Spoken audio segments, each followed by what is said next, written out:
Bonjour, buenos dias, good morning, good day. Namo myo renge kyo. I hope this finds you well and in good health and secure. Thank you for your practice. Thank you for being here. Thank you for your support. Liking and subscribing helps us propagate this channel. Little by little, we're growing. Thank you for that.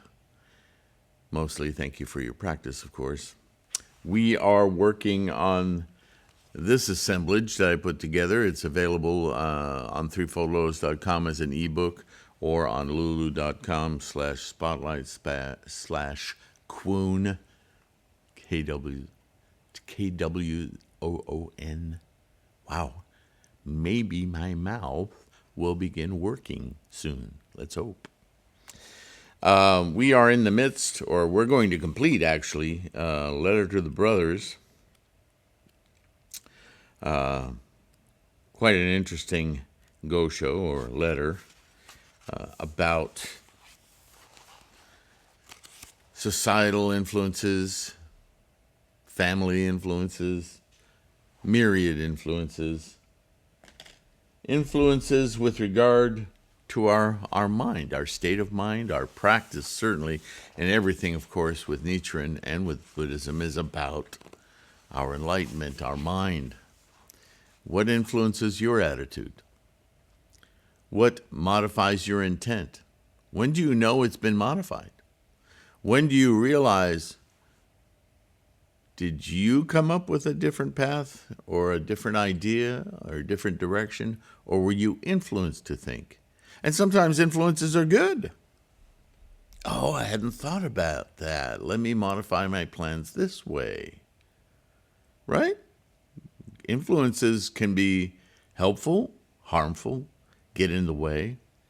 In that regard, I put up a new revision to this collection because as I've been talking to you specifically about issues of karma, we hit on the recent video on emptiness and karma, those concepts in Buddhism. And you can't help but, when you study core concepts, and Buddhism is full of them, but there's a few that are real critical to understand, yes? Suddenly the language becomes very obvious. When language isn't mirroring the topic at hand, it's just frustrating. And I've done this over the years with other words from Western theocratic, religious bent. And one word that I have never really kind of found an adequate replacement for was the word evil. And last night as I was working on this, or yesterday as I worked on this, what came to my mind was what I'm always explaining to you guys when I come up against evil or devils or that kind of thing, which is a charisma. Here's why I don't like it. That word has the charisma of outside forces pushing their agendas on your poor victim little mind. I loathe that thinking. Not only because I loathe that thinking, but because it's so contrary to Buddhism. Shakyamuni would never talk this way. Certainly not Nichiren or Tendai. We just read, the last statement we closed with was from the Six Paramita Sutra, saying, become a master of your mind rather than let your mind master you. Does that sound like outside forces? No.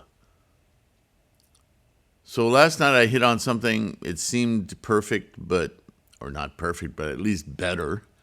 And so I replaced all the references to evil as corrosive. That's much closer to the idea of these teachings and what Nichiren and Shakyamuni and right? When somebody influences you, back to influence, and it's helpful, it's constructive. Isn't that the words we would use? Yay. Together we are building something. But the activity of Buddhism is in the mind. So if a new idea or influence penetrates your mind and you can use it in a helpful way, you are being constructive. But if an influence is deterring you, certainly with respect to your awakening and your practice thereof, then that thought, that influence, is corroding your mind. You could almost see like a nail rusting. Your mind is being corroded, or like an acid, or it depends on the quality of the influence, right? Or the intensity of the influence. Is it just natural wear and tear, or is it a very aggressive alkaline, or, right? A thought that is corrosive to your determination for Buddha-ness. I thought, man, that's exactly it. That's exactly what Shakyamuni was talking about, what Nichiren taught, what Buddhism talks about. Thoughts, 3,000 realms in a single thought moment of life. How does that thought, how does that mind, is it protected? Does it have rust inhibitor on it? Is it well positioned? Is it in a strong, determined, constructive way? Or are there impediments? Impediments that are eating at the very structure, corroding, weakening. That's what we're talking about in Buddhism. So I replaced everything with corrosive or corrosiveness or corrosive people. That makes so much more sense. Now I want to go back in all the books I've published and I don't know. That's a big endeavor. So I'll rely on you to remember that when we run across that word evil, what we're talking about is corrosive thought, because all of Buddhism happens in your mind. Where does Buddhahood happen? It isn't, right? It isn't pushed into your mind. It's your mind. It's already there. It's just you're opening, right? You're cutting a hole in that drywall, creating an opening, a gohonzon, so that you can walk into the room that's been hidden all along because somebody forgot to put a door there. And here you are. Wow, look at this huge room of Buddhahood. It doesn't come from anywhere else. So I replaced evil with corrosive. It made me laugh. It just seems so obvious. Why didn't I think of that 10 years ago? Anyway. And then there were other little annoyances like that what did I change that to? The other word that I kept running into, retribution. Another one, that's just not right. And I put in repercussions. Right? That's a cause and effect word, repercussions. That makes sense. There's so much of that. I could spend and I've spent much of my practice, my bodhisattva practice, just correcting language like that. Not changing the words of Nichiren or Shakyamuni, just making the translations more suited, more accurate to the teaching, the sentiment, the goal of Buddhist teachings. It's really obvious where Shakyamuni was going with all of this, why so many translators have messed it up. I contend is a huge reason for so much misunderstanding about Buddhism. It's that critical.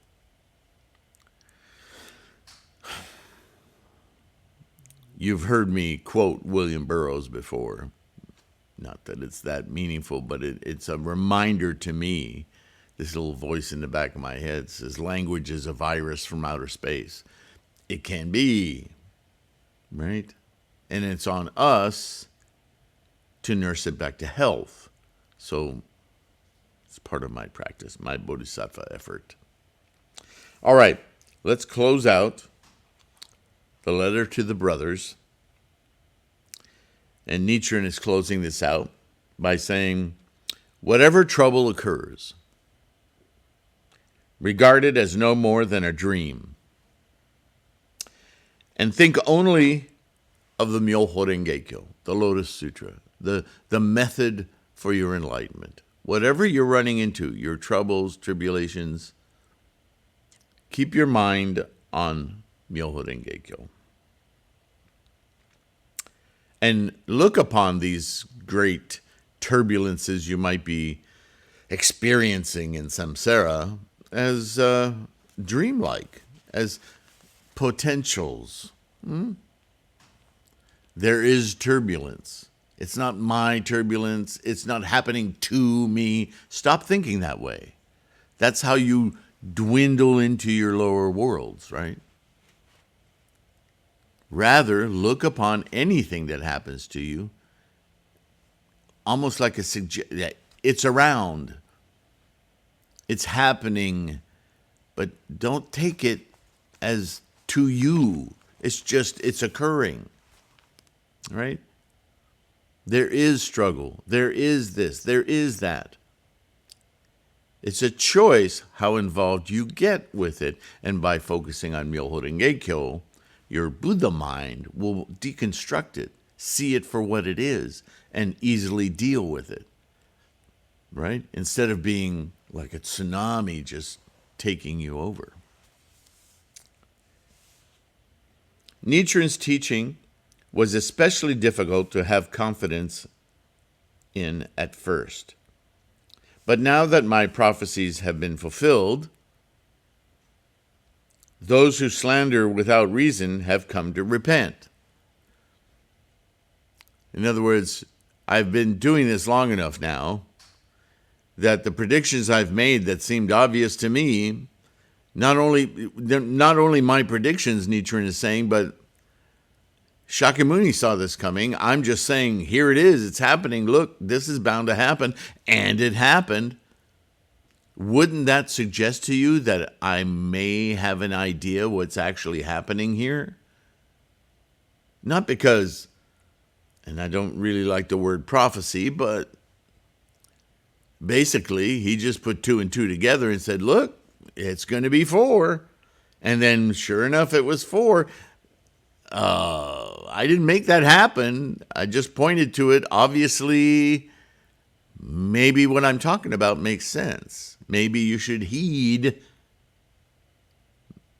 my advice, my words, my direction. And those who are cognizant enough to see that sure enough what Nichiren predicted occurred, he must know something, are now brows low. Yeah, Nichiren, you were right. Right? Repenting. I swear, every sentence I read, I want to change the darn words. Even in the future, other men and women become my believers. If in the future, other men and women become my believers, or my followers, or my practitioners, my students is what that should say. Another word to replace. They will not replace you in my heart.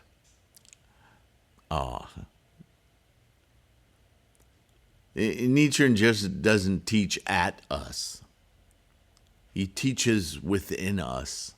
He teaches as we want to do with others. This is Nichiren truly a bodhisattva here. He's saying, look, I've accomplished this, I've accomplished that, but I'm not showing you that, oh, look at me, Nichiren, I'm really the cool guy. What I'm saying, Nichiren is saying, is no matter how many students I accrue because of my clarity of vision, each and every student, and you to whom I'm talking, is a heartfelt human being that I deeply appreciate. I'm not just collecting numbers. Oh, I have 1,000 followers, right? It's not about that. Among those who studied at first, I'm going to get rid of that word next. Many later discarded their strong resolve, fearing that society would reject them because they care more about what other people think about them. You should care what other people think about you.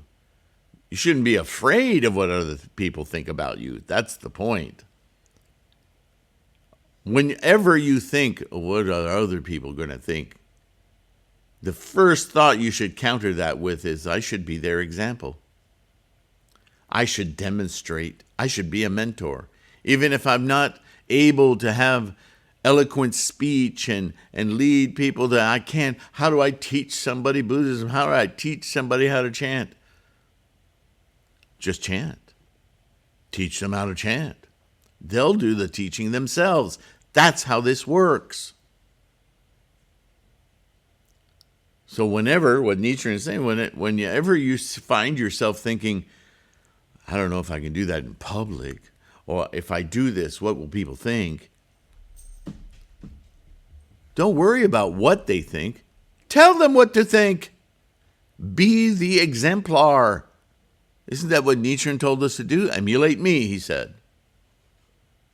Okay, I'll own it. It takes a little bit of courage, doesn't it? But that courage that we're always talking about, once you do it, it's not courage anymore. It's just right. Right? We have this idea that if it takes courage, then we're always going to be fighting this battle. It's not a battle. Once you vanquish your timidity, you find that that timidity was based on nothing. So you don't have to keep doing it. It's gone. Clue. Among these are some who oppose me more furiously than those who slander or slandered from the start. Because I'm being an exemplar. I'm just doing it right. I'm not timid about my practice. Because this practice is the ultimate practice. Why be timid? But how do I look? Society, what are people going to think? People are going to think. So why are we worried about what they think? Tell them what to think. Be enlightened. You're a Buddha. What? Yeah. But where is the harm in that? It's so silly to be timid. That's just weakness. You don't want to be weak. You want to be enlightened. Where's the weakness in enlightenment? In Shakyamuni Buddha's lifetime, the monk Sunakashatra believes Shakyamuni Buddha at first, and then later not only backslided, but also slandered so viciously that even Shakyamuni Buddha could not save him from falling into the hell of incessant suffering. This letter was written particularly for Hyono Sakan. It should also be read to his wife and to Tayuno Sakan. Namo Myoho Renge Kyo, Namo Myoho Renge Kyo. So he ends with a really, really, really strong admonition, doesn't he?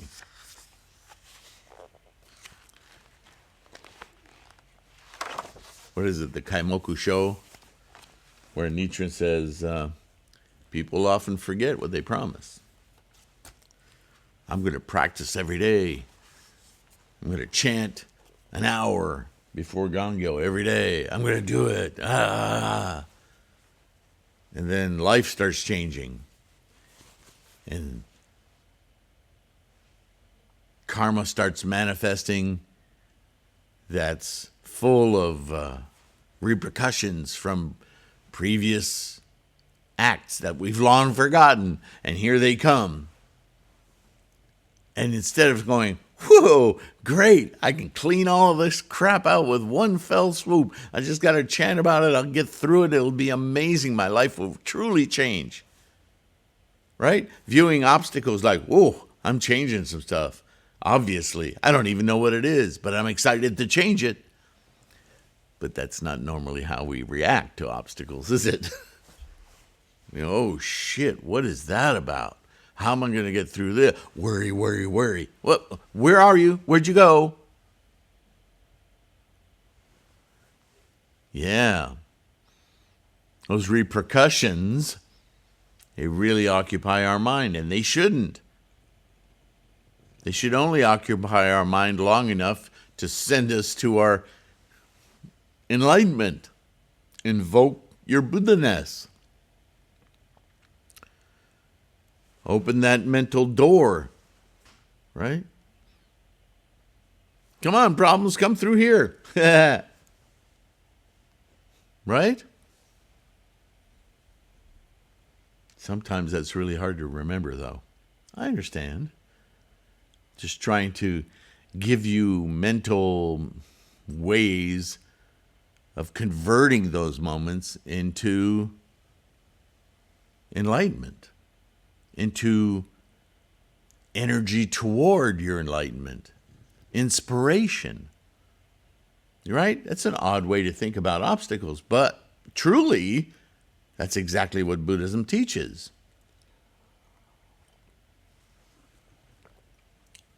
Something that on the surface, samsaric, appears negative is always an opportunity to rip off the disguise and create joy, amazement, insight, happiness, teaching moments.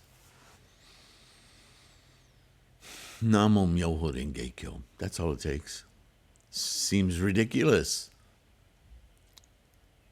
But if you understand the depth, the profundity of what you're doing when you do something so simple as invoke your Buddha-ness, that's so powerful, yeah? So keep your practice strong, yeah? Treat yourself with dignity, respect. How you walk, how you talk, how you eat, how you sleep. Take care of your health.